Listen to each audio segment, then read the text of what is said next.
कौन डिसेम्बर 1 रु मोबाइल रे ओटीपी आसबार लेट हेब आ प्रभावित हेब नेट बैंकिंग जहाद्वारा दैनिक लक्ष लक्ष ट्रांजैक्शन होता है। डिसेम्बर 1 रे मोबाइल रे ओटीपी आसवाक नहीं एक बड़ अपडेट आसी चर्चा धरुची जे आपणक मोबाइल रे ओटीपी बहुत विलंबर आसियो। आजिकली जेभली भावे नेट बैंकिंग रो बहुत परिमाण रे यूज करा जाउची एभली हेले आपणक नेट बैंकिंग रे मध्य बहुत प्रभावित घटिबो जहाद्वारा नेट बैंकिंग रे बहुत समय लागिबो।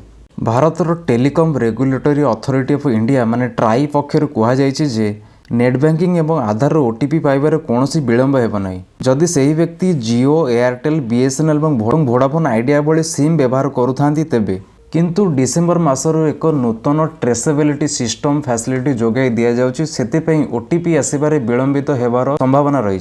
यह हूँ एभली एक सिस्टम जहाँ फेक मेसेज करुवा व्यक्ति को धरिबार सहायता करता है। यह द्वारा अनेक अपराध को रोकी हेब। ट्राई तरफ समस्त टेलीकॉम कंपनी गुड़िक यह लागू कर समय सीमा निर्धारित कर बर्तमान द्रुत गति में बढ़ुवा साइबर ठके को नजर रखी मेसेजर सोर्स व उत्सव को जानापी उद्यम तेणु डिसेम्बर 1 रु किछिटा परिवर्तन होगा जाउछि। डिसेम्बर रु ओटीपी आसबार विलंब हो पारे किंतु गुरुत्वपूर्ण सेवा गुड़िक कौन प्रकार प्रभावित हेब नहीं।